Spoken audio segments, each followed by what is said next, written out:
बिस्मिल्लाहिर्रहमानिर्रहीम। इस टाइम जी मैं चोलस्तान के जो बकरवाल हैं, जो बकरियां और जानवर जो पालते हैं उनके पास हूँ और आपको इनकी ज़िंदगी के बारे में बताऊंगा कि ये किस तरीके से रहते हैं और इनके पास जानवर कौन कौन सी किस्म के होते हैं और बहुत सारी मालूमात हैं। अस्सलाम वालेकुम जी। वालेकुम सलाम जी। सर जी की हाल ने? अल्लाह का शुक्र है। ਤੁਹਾਡਾ ਕੀ ਨਾਮ है जी और ये चोलस्तान का केड़ा इलाका है? ए जी मेरा नाम है मोहम्मद नवाज। ए जी इलाका है चोलस्तान किले मीरगढ़ दे कोल जी ਅਸੀਂ बैठे हैं। साड़ी बस्ती है चोलस्तान दे विच पमारां वाली। ਤੇ ਇਹ ਦੱਸੋ ਕਿ ਤੁਹਾਡੇ ਕੋਲ भेड़ ਤੇ बकरी टोटल इस टाइम कितनी है और केड़ी केड़ी किस्म है? साढ़े कोल जी टोटल भेड़ बकरी भी है 30 बकरियां ने, 100 बकरियां सी हैं। 3-4 भाईवाल जड़ा असी इत्थे बैठे हैं। माल लै कट्ठा खड़ा राती बंद है, सुबह असी जी अपना अपना छेड़ लेने हैं। ਤੇ केड़ी केड़ी किस्म है ਤੁਹਾਡੇ ਕੋਲ भेड़ां दी और बकरियां दी? भेड़ां चुलस्तानी हैं जी, रतानियाँ कजलियाँ ए नस्ल साढ़े कोल। मुंदरे नहीं हैं, लपड़ियाँ नहीं हैं, कटारियाँ नहीं हैं, चुलस्तानी नस्ल है जी। ਤੇ बकरी ते जे बकरियां भी चुलस्तानी ने, इतला ने कालियाँ। ਤੇ ਇੱਕ ਬੱਕਰੀ ਜਿਸ ਟਾਈਮ ਸੂੰਦੀ ਹੈ ਉਹ ਕਿਤਨੇ ਬੱਚੇ ਦਿੰਦੀ ਹੈ? ये जी अल्लाह दा है हिसाब किताब की। 2 ही दे देनी ने, बाज़ घड़ियाँ एक दे रही ने, 2 कोई किस्मत दी। भी हुण बकरियां 10 होणियां ना, उन्हां 10 चों 2 या 3 भी 2 दे देनी ने, बाकी एक दे रही ने। ਤੇ भेड़ां कितने बच्चे देंदियां ने? भेड़ां भी एवें एक 2 एक भाई बाजू का ज्यादा एक दे रही ने। कोई किस्मत दी 2 सूप में 2 दे देवें तां। ਤੁਸੀਂ ਜਿਸ ਟਾਈਮ ਚੋਲਸਤਾਨ ਆਬਾਦ ਹੁੰਦਾ ਹੈ, ਬਾਰਿਸ਼ ਹੋ ਜਾਵੇ, ਸਬਜ਼ਾ ਕਿਹੜੀ ਕਿਹੜੀ ਚੀਜ਼ ਹੁੰਦੀ ਹੈ ਜਿਹੜੀ ਤੁਸੀਂ ਆਪਣੀਆਂ ਭੇਡਾਂ ਬੱਕਰੀਆਂ ਨੂੰ ਉਸ ਟਾਈਮ ਖਿਲਾਉਂਦੇ ਹੋ? ਉਹ ਜੀ ਫੋਗ ਹੁੰਦਾ, ਲਾਣਾ ਜੰਡ ਨੇ, ਬੇਰੀਆਂ, ਕਿੱਕਰ ਜਿਹੜੇ ਚੁਲਸਤਾਨ ਦੇ ਵਿੱਚ ਰੁੱਖ ਕਰੀ ਨੇ ਇਹ ਹੁੰਦੇ ਨੇ ਜੀ।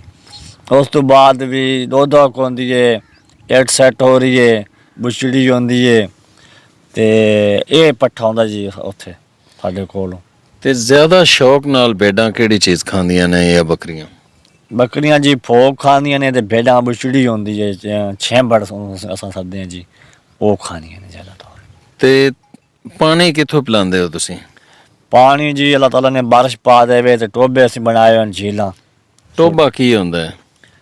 ਟੋਬਾ ਜੀ ਅਸੀਂ ਐ ਵੀ ਟੋਇਆ ਜਾਂ ਮਾਰਦੇ ਹਾਂ ਥੱਲੇ ਜ਼ਮੀਨ ਦੇ ਵਿੱਚ, ਉਹਨੂੰ ਅਸੀਂ ਟੋਬਾ ਕਹਿੰਦੇ ਹਾਂ ਜੀ। ਤੇ ਬਾਰਿਸ਼ ਦਾ ਪਾਣੀ ਖੁਦ ਬਖੁਦ ਉੱਥੇ ਜਮ੍ਹਾਂ ਹੋ ਜਾਂਦਾ ਹੈ? ਹਾਂਜੀ ਹਾਂਜੀ, ਖੁਦ ਬਖੁਦ ਹੋ ਜਾਂਦਾ ਜੀ ਆਪੇ। ਤੇ ਉਹ ਕਿਤਨੇ ਹਫ਼ਤੇ ਜਾਂ ਕਿਤਨੇ ਦਿਨ ਰਹਿੰਦਾ ਹੈ? ਉਹ ਜੀ ਬਾਰਿਸ਼ ਟੋਬਾ ਇੱਕ ਵਾਰੀ ਸਾਡਾ ਭਰੀ ਜਾਵੇ ਤੇ ਸਾਡਾ ਉਹ ਪਾਣੀ ਰਹਿੰਦਾ ਹੈ ਜੀ 3 ਤੋਂ 4 ਮਹੀਨੇ। ਤੇ ਉਹ ਪਾਣੀ ਜਾਨਵਰ ਪੀਂਦੇ ਨੇ ਤੇ ਤੁਸੀਂ ਕਿੱਥੋਂ ਪੀਂਦੇ ਹੋ? ਅਸੀਂ ਵੀ ਜਿੱਥੋਂ ਜਾਨਵਰ ਪੀਂਦੇ ਅਸੀਂ ਵੀ ਉੱਥੋਂ ਪੀਂਦੇ ਹਾਂ ਜੀ। ਉਹੀ ਪਾਣੀ ਜਾਨਵਰ ਪੀਂਦਾ ਹੈ, ਉਹੀ ਤੁਸੀਂ ਪੀਂਦੇ ਹੋ? ਹਾਂਜੀ ਹਾਂਜੀ, ਅਸੀਂ ਪੀਂਦੇ ਹਾਂ। ਅੱਛਾ ਜੀ, ਤੁਹਾਡੇ ਕੋਲ ਜਿਹੜੇ ਬੜੇ ਸਾਈਜ਼ ਦੇ ਬੱਕਰੇ ਹੁੰਦੇ ਨੇ ਉਹ ਇੱਥੇ ਕੀ ਉਹਨਾਂ ਦੇ ਰੇਟ ਸ਼ੇਟ ਕੀ ਹੈ ਨੇ? ਉਹਨਾਂ ਦਾ ਰੇਟ ਜੀ ਇੱਥੇ ਹੈ 25 ਤੋਂ 30 ਹਜ਼ਾਰ ਜੀ। ਤੇ ਵਪਾਰੀ ਕਿਸ ਤਰ੍ਹਾਂ ਲੈਂਦੇ ਨੇ ਤੁਹਾਡੇ ਕੋਲ? ਸਾਡੇ ਕੋਲ ਜੋ ਵਪਾਰੀ ਲੈ ਰਹੇ ਨੇ ਬਸ 26-27 ਹਜ਼ਾਰ ਦਾ। ਅੱਛਾ, ਹਾਂਜੀ। ਤੇ ਜਿਹੜੀਆਂ ਭੇਡਾਂ ਨੇ ਉਹਨਾਂ ਦੇ ਕੀ ਰੇਟ ਸ਼ੇਟ ਹੈ ਨੇ? ਉਹਨਾਂ ਦਾ ਰੇਟ ਜੀ 10 ਤੋਂ 9, 10, 9.5 ਇਹ ਰੇਟ ਹੈ ਜੀ। नवाज भाई, इस टाइम चोलस्तान दे अंदर सब्ज़ा नाम की कोई चीज़ नहीं है। इस टाइम भेड़ां ते बकरियां की खान लगियां ने? सिर्फ जी लाना ही खा रही ने, होर कोई चीज़ नहीं। जो लाना जा करी जी चोलस्तान दे विच हैगा वो खा रही ने, बाकी कोई चारा नहीं है सब। ते ये जदों बारिश हो जाती है, बारिश होने तो कितने दिनों बाद सब्ज़ा जिहड़ा है ना वाफर मिकदार निकल आंदा है? 8 दिन बाद जी। ਜਦੋਂ ਵੀ ਬਾਰਿਸ਼ ਹੋਏਗੀ ਚੋਲਸਤਾਨ ਰੋਈ ਦੇ ਅੰਦਰ ਤੇ 8 ਦਿਨਾਂ ਬਾਅਦ ਸਬਜ਼ਾ ਹੋ ਜਾਂਦਾ? ਹਾਂਜੀ ਹਾਂਜੀ, 8 ਦਿਨਾਂ ਬਾਅਦ। ਤੇ ਸਬਜ਼ੀ ਕਿਹੜੀ ਕਿਹੜੀ ਉਸ ਟਾਈਮ ਨਿਕਲਦੀ ਹੈ ਜਿਹੜੀ ਜੰਗਲੀ ਸਬਜ਼ੀ ਤੁਸੀਂ ਪਕਾਉਂਦੇ ਹੋ? ਉਹ ਜੀ ਖੁੱਬੀਆਂ ਤੇ ਪੀਪੂ ਜੀ, ਉਹ ਹੋਣੀਆਂ ਨੇ। ਅੱਛਾ, ਹਾਂਜੀ, ਅਸੀਂ ਉਹ ਪਕਾਉਂਦੇ। ਤੇ ਤੁਸੀਂ ਜਦੋਂ ਬੱਕਰੀਆਂ ਚਰਾਉਣ ਲੱਗੇ ਹੁੰਦੇ ਹੋ, ਤੁਹਾਨੂੰ ਅਗਰ ਭੁੱਖ ਲੱਗ ਜਾਵੇ ਤੇ ਉਹ ਕੋਈ ਐਸੀ ਜੜੀ ਬੂਟੀ ਵੀ ਹੈ ਜਿਹੜੀ ਉੱਥੇ ਖਾ ਕੇ ਭੁੱਖ ਵਗੈਰਾ ਖਤਮ ਹੋ ਜਾਏ? नहीं जी, वो बूटी कोई नहीं जी। इस तरह की खाने वाली इंसानी खाने वाली कोई चीज़ नहीं है? नहीं चीज़ है जी कि कोई चीज़ नहीं मिलेगी। तो इस टाइम तुसी पानी ਕਿਉਂਕਿ ਇਹਨਾਂ ਦਿਨਾਂ ਵਿੱਚ ਚੋਲਿਸਤਾਨ ਦੇ ਅੰਦਰ ਪਾਣੀ ਨਹੀਂ ਹੈ ਤੇ ਉਹ ਕਿੱਥੋਂ ਪਿਲਾਉਣ ਲੱਗੇ ਹੋ? ਬਸ ਜੀ ਟਰਪੈਨਾਂ ਲੱਗੀਆਂ ਨੇ ਚੁਲਸਤਾਨ ਦੇ ਵਿੱਚ, ਗੌਰਮੈਂਟ ਨੂੰ ਰਕਬੇ ਆਬਾਦ ਮਿਲੇ ਨੇ, ਆਰਮੀ ਦਿੱਤੇ ਨੇ, ਉੱਥੋਂ ਟਰਪੈਨਾਂ ਤੋਂ ਪਾਣੀ ਪਿਲਾ ਰਹੇ, ਮਿੰਦਾਂ ਵੀ ਨਾਲ ਕਰ ਰਹੇ, ਕਿ ਪੀਵਣ ਦੇ ਨੇ ਕਿ ਨਹੀਂ ਪੀਵਣ ਦਿੰਦੇ। ਤੇ ਤੁਹਾਡੀਆਂ ਬੱਕਰੀਆਂ ਜਾਂ ਭੇਡਾਂ ਨੂੰ ਬਿਮਾਰੀ ਕਿਹੜੀ ਲੱਗਦੀ ਹੈ, ਕਿਹੜੇ ਮੌਸਮ ਵਿੱਚ ਲੱਗਦੀ ਹੈ? ਬਿਮਾਰੀ ਜੀ ਪਿੱਤੇ ਦੀ, ਫਿਫਰੀ ਤੇ ਬੁਖਾਰ ਹੋ ਜਾਂਦਾ ਜੀ।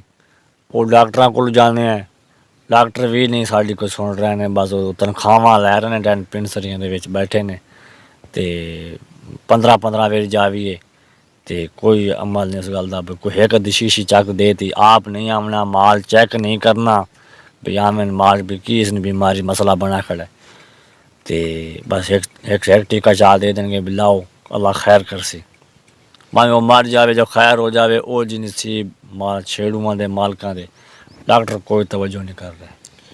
ਅੱਛਾ, ਤੁਸੀਂ ਜਿਸ ਟਾਈਮ ਸਵੇਰ ਨਿਕਲਦੇ ਹੋ ਭੇਡਾਂ ਬੱਕਰੀਆਂ ਨੂੰ ਲੈ ਕੇ ਤੇ ਵਾਪਸ ਕਿਸ ਟਾਈਮ ਆਉਂਦੇ ਹੋ? ਜਿਸ ਤਰ੍ਹਾਂ ਇਸ ਜਗ੍ਹਾ ਦੇ ਉੱਪਰ ਤੁਸੀਂ ਰਾਤੀ ਇਹਨਾਂ ਨੂੰ ਆਪ ਵੀ ਸੌਂਦੇ ਹੋ ਤੇ ਇਹ ਵੀ ਸੌਂਦੀਆਂ ਨੇ? ਅਸੀਂ ਜੇ ਤੂੰ ਛੇੜਦੇ ਹਾਂ 8 ਵਜੇ ਛੇੜਦੇ ਹਾਂ ਜੀ ਤੇ 7 ਵਜੇ ਅਸੀਂ ਪਛਾਣਦੇ ਹਾਂ। ਤੇ 8 ਵਜੇ ਜਦੋਂ ਇੱਥੋਂ ਨਿਕਲਦੇ ਹੋ ਤੇ ਆਪਣੇ ਨਾਲ ਖਾਣ ਪੀਣ ਦਾ ਕੀ ਲੈ ਕੇ ਜਾਂਦੇ ਹੋ? ਖਾਣ ਪੀਣ ਦਾ ਜੀ ਰੋਟੀ ਤੇ ਚਾਹ ਵਾਸਤੇ ਪੱਤੀ, ਮਿੱਠਾ, ਇੱਕ ਡੋਲੂ। ਉੱਥੇ ਜਿੱਥੇ ਚੁਲਸਤਾਨ ਦੇ ਵਿੱਚ ਮਾਲ ਨੂੰ ਜੱਟ ਪਾਣੀ ਪਿਲਾਇਆ, ਜਿੱਥੋਂ ਉੱਥੇ ਚਾਹ पकाई, रोटी खादी तो खा के फिर माल उठा लेना जी। दोस्तों, आज की ये स्टोरी आपको कैसी लगी है? अपना फीडबैक ज़रूर दीजिएगा और जिन दोस्तों ने इस चैनल को सब्सक्राइब नहीं किया है उनसे गुजारिश है कि इसको सब्सक्राइब करके हमारी YouTube फैमिली का हिस्सा बने।